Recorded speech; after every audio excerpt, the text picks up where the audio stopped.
Salam əziz uşaqlar, nağıllarımıza davam eləyirik.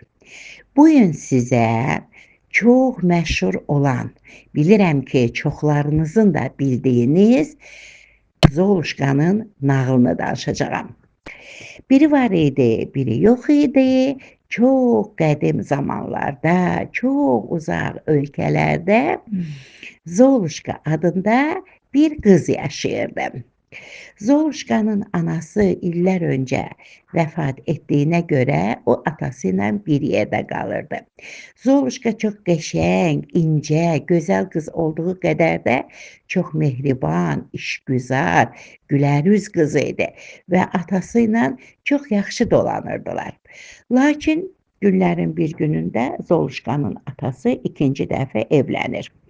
Evləndiyi arvadın 2 qızı da var idi və ögey anası, onun 2 qızları bu evə gələndən Zoluşkanın günü qara olur.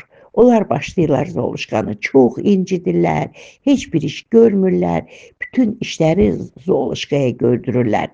Amma atası evdə olmayanda, atası evdə olanda isə o Zoluşkanı incitməyə heç kəsə icazə vermirdi.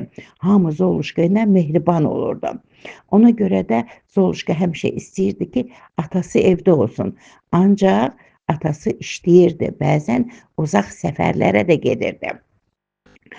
Günlərin bir günündə Zoluşkanın atası yenə uzaq bir səfərə getməyə hazırlaşır və Zoluşkanın ögey anasını möhkəm tapşırır ki, Zoluşkanı incitməsinlər, ondan mehriban rəftar eləsinlər. Lakin atası evdən çıxan kimi ögey anası, onun 2 qızı da yenə Zoluşkanı incidirlər. Hətta ögey ana Zoluşkanı onlarla bir otaqda oturub yemək yeməyə, onlarla bir otaqda yatmağa icazə vermir. Deyir ki, sənin yerin çardaqdır. Sən çardaqda yatacaqsan, çardaqda yemək yeyəcəksən. Zoluşka bütün günü evdə işləyir, hər işi görür, ancaq gecə yatanda çardağa çəkilirdi. Zoluşka çardaqda tək deyildi. Onun burada 8 dənə dostu var idi. Bilirsiniz uşaqlar dostu kimdir? Balaca sıçanlar. Bütün evlərdə bilirsiniz ki, kənd yerlərində, çardaqda çox vaxt sıçanlar olur və bunların da evində sıçan var idi və bu sıçanlar da Zoluşka ilə dost olmuşdular. Bəzən onun gecə ağlamağına da sıçanlar çox məyus olurdular. Həmişə onun ətrafında olurdular və Zoluşka da bütün dərdini, bütün incikliklərini, hamısını sıçanlara danışırdı. Günlərin bir günündə şəhərə xəbər yayılır ki, kralın oğlu Şəhzadə böyük bir bal təşkil eləyəcək. Bu bala şəhərin bütün gənc qızları dəvətlidir. Şəhzadənin məqsədi o idi ki, bu balda özü üçün nişanlı tapsın və həmin qızla da evlənsin. Bal uşaqlar qədim zamanlarda, keçmiş zamanlarda şahların, kralların təşkil elədiyi böyük məclislərdir. Çox şən, musiqi olan bir məclisdir. Ona görə də bütün gənc qızlar, oğlanlar hamısı bu ballarda iştirak eləmək istəyirdilər. İndi isə hətta bu balda Şəhzadənin niyyəti də var idi. O özünə nişanlı axtaracaqdı. Ona görə şəhərin bütün gənc qızları həvəslə bu bala hazırlaşırdılar. Zoluşkanın ögey anası da qızlarının ikisinə də təzə paltar, təzə ayaqqabı alır.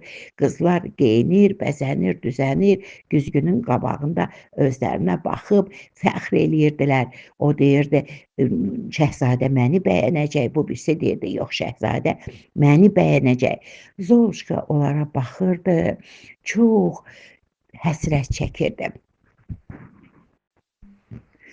Axı o da bala getmək istəyirdi. Ancaq ögey anası ona icazə vermədi. və o qədər də iş tapşırmışdı ki, ona görə də Zoluşka evdə oturub acı-acı ağlayırdı və birdən elə bil ki, evin bir küncündən bir alov çıxdı, sanki günəş çıxdı və bu alovun içindən müqəddəs feya peyda oldu. Müqəddəs feya, uşaqlar, əfsanəvi pəridir. Çətinə düşən, ağlayan, çətinlik çəkən bütün qızlara kömək eləyir. Müqəddəs feya Zoluşkaya yaxınlaşıb, ağlama gözəlim, mən sənə kömək eləyərəm, sən də bala gedəcəksən deyir. Zoluşka əyninin paltarını, ayaqqabısını göstərib, mənim heç nəyim yoxdur deyir. Onda müqəddəs feya əlindəki sehirli çubuğu onun paltarına toxundurur və əynində çox gözəl, mavi, qəşəng bir par parıldayan paltar yaranır. Sonra əlindəki sehirli çubuğu ayaqqabısına vuranda eynən o cür parıldayan gözəl başmaqlar olur ayağında Zoluşkanın. Və sonra müqəddəs feya deyir ki, mənə bir boranı gətir. Zoluşka mətbəxdən iri bir boranı gətirir. Müqəddəs feya əlindəki sehirli çubuqla boranını vuranda boranı çox qəşəng bir karetaya çevrilir. Kareta, uşaqlar, faytondur, bəzəkli, qəşəng faytona deyirlər. Və onun dostlarına əlindəki sehirli çubuqla Zoluşkanın o sadiq dostlarına, o 8 dənə sıçana toxundurduqca sıçanlardan biri zərbaftalı paltar geyinmiş faytonçuya çevrilir, 7'si isə çox yaraşıqlı, hündür, qəşəng atlara çevrilir ki, bu atlar da faytona qoşulur.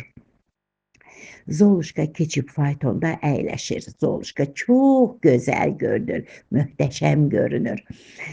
Ancaq feya deyir, Zoluşka yadında saxla, saat 12 tamama qədər sən saraydan çıxıb evinizə qayıtmalısan. Əgər geciksən, tilsim öz gücünü itirəcək. 12 tamama qədər saraydan çıxmalısan. Zoluşka yaxşı, mütləq yadımda saxlaram deyib yola düşür və gəlib saraya çatır. Saraya çatanda, içəri girəndə hər şey Zoluşkanı valeh eləyir. Gözəl musiqi, əlvan rənglər, hər tərəf çox bəzəkli, gözəl qızlar, cavan oğlanlar, hamısı və Zoluşka da baldakıları valeh eləyir. Hamı dönüb Zoluşkaya baxır. O qədər gözəldir, o qədər yaraşıqlı, incə, gözəl görünür ki, bütün balda olan insanlar istər-istəməz dönüb Zoluşkaya baxırlar. Onun gözəlliyinə heyran olurlar. Bu adamların içində Zoluşkanın ögey anası, bacıları da var idi. Onlar da Zoluşkaya baxıb deyirdilər, bu qız kimdir, bu hardan peyda oldu, hardan çıxdı? Və bu zaman pilləkənlərlə enən cavan, gözəl şəhzadənin də gözü Zoluşkaya sataşdı. O da Zoluşkanı gördü və yavaş-yavaş pilləkənlərdən çıxıb ona yaxınlaşmağa başladı. Şəhzadə Zoluşkaya yaxınlaşanda ögey ananın, onun qızlarının yanından keçir və qızlar bir-birinə deyirlər ki, bax indi məni dəvət eləyəcək rəqsə, o biri deyir, yox, məni dəvət eləyəcək rəqsə. Lakin şəhzadə heç onları görmür, onlara əhəmiyyət vermir və keçib Zoluşkanın qarşısında durur, onu rəqsə dəvət eləyir. Və Zoluşka şəhzadə ilə rəqs eləyir. Gözəl musiqi, gənc, gözəl şəhzadə, aləmdə ətrafı bürümüş çılçıraqlar, əlvan işıqlar Zoluşkanın çox xoşuna gəlir. Zoluşkanı heyran eləyir və vaxtın nə vaxt keçdiyini Zoluşka unudur. Birdən yadına düşəndə divarda saata baxanda görür ki, saat 12-yə lap az qalıb, 2 dəqiqə qalıb. Tez şəhzadədən aralanır, tez qapıya gəlir və sürətlə saraydan çıxır. Çıxır, qaçır. Elə saraydan təzə çıxmışdı ki, sehr öz qüvvəsini itirir. Əynindəki paltarı öz köhnə paltarına çevrilir. O böyük boranı təzədən kareta təzədən boranıya dönür. Atlar təzədən sıçana dönürlər və qaça-qaça gedən Zoluşkanın ayağındakı o gözəl ayaqqabının biri düşür suya, o birisi isə təzədən öz köhnə ayaqqabısına çevrilir. Və bütün bunlara baxmayaraq Zoluşka qaçır, sürətlə qaçır, evlərinə çatır. Evlərinə çatır və bir qədər keçəndən sonra Zoluşkanın ögey anası bacıları ilə gəlirlər.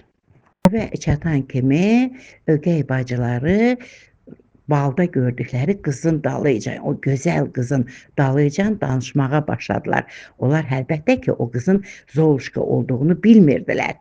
Böyük bacı dedi ki, şəhzadə məni rəqsə dəvət eləyəcəkdi. Kiçik bacı dedi ki, şəhzadə məni bəyənəcəkdi. Zoluşka da bunların söhbətini eşidib, ürəyində bunlara gülürdü. Lakin bir tərəfdən Zoluşka çox kədərli idi. Ona görə kədərli idi ki, o bir daha o qəşəng, yaraşıqlı şəhzadəni görməyəcəkdi. O cür gözəl ballarda olmayacaqdı, oralar heç vaxt rəqs eləməyəcəkdi. Bunu düşünüb çox kədərlənirdi. İndi sizə kimdən deyim? Şəhzadədən. Zoluşka saraydan çıxan kimi şəhzadə də onun dalınca saraydan çıxır, nə qədər axtarırsa qızı tapa bilmir. Səhəri günü dostları ilə gəzməyə gedəndə atı çaydan su içmək istəyir, ancaq içmir.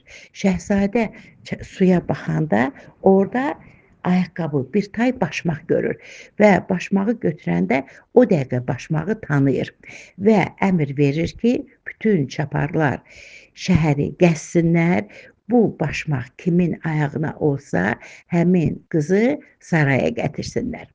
Bəli, həmin gündən çaparlar başlayırlar şəhəri gəzməyə və bu başmağı da əllərində götürürlər. Hansı qızın ayağına olsa, onu saraya dəvət eləsinlər. Əlbəttə ki, bu sözü ögey ana, onun qızları Zoluşka da eşidir.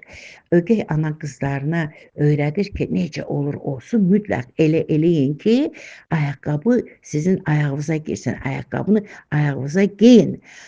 Zoluşka da yaxınlaşanda tez ana deyir ki, nədir, sən də ayaqqabını yoxlamaq istəyirsən və tez onu salır çardağa, qapını da kilitləyir.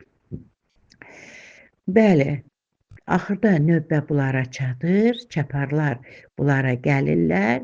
Zoluşkanın ögey anası bacılarını gətirir və qızlar necə anaları öyrətmişdi, nə qədər çalışırlar ayaqqabını geysinlər, ayaqqabı bunların ayağına olmur. Nə qədər çalışırlar geyinsinlər, ayaqqabı bunların ayağına olmur. Onda ögey ana deyir ki, siz zəhmət olmasa sabah da gəlin, qızların bu günləri çox gəziblər. Onlar çox işgüzardılar. Bütün günü ayaq üstə iş görürlər. Ayaqları şişib. Sabah da gətirin. Bəlkə sabah ayaqlarına mütləq olar. İndi bəs sizə kimdən deyim? Bəs Zoluşka neynir? Zoluşka çardaqda oturub çox ağlayır. Çünki o ürəyinə danmışdı ki, həmin başmaq onun itirdiyi başmağının tayıdır. Ona görə də çox acı-acı ağlayırdı. Onun dostları olan sıçanlar bunu gördülər və sıçanların biri tez qapının deşiyindən düşür, gedir, ögey ananın cibindən qapının açarını götürür və gətirir qapını açır və Zoluşka tez düşüb qapıya çatır ki, o da ayaqqabını geyinsin. Bunu görən ögey anası çox qəzəblənir onun üstünə. Sən hardan çıxdın, sən hardan gəldin, mən sənə icazə verməmişdim. Ancaq çaparlar deyirlər ki, yox, bu şəhzadənin əmridir. Şəhərdə nə qədər gənc qız varsa, hamısının ayaqları yoxlanılacaq, görək bu başmaq hansının ayağına olur. Zoluşka ayaqqabını geyinir və ayaqqabı Zoluşkanın ayağına olur və onlar Zoluşkanı saraya dəvət eləyirlər. Zoluşka da onlarla birlikdə saraya gəlir. Zoluşkanı görən şahzadənin atası kral da, anası kraliça da Zoluşkanı çox bəyənirlər və onlar Zoluşka ilə şahzadəyə toy eləyirlər. Onlar bir yerdə çox xoşbəxt, uzun illər yaşayırlar.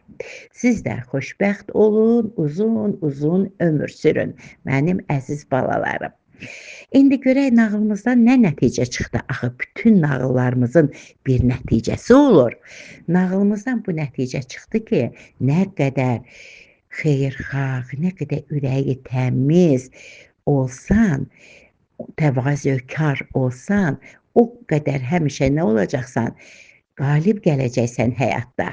Bax, bu nağılda gördüyümüz kimi ögey ana, onun qızları nə qədər paxıl, nə qədər xudpəsənd olsalar da, onlar məğlub oldular. Ancaq Zoluşka öz gözəlliyi ilə, təmizliyi ilə, nəcibliyi ilə onlara qalib gəldi. Siz də həyatda həmişə qalib olun, mənim əziz balalarım. Gecəniz xeyrə qalsın, yuxunuz şirin olsun.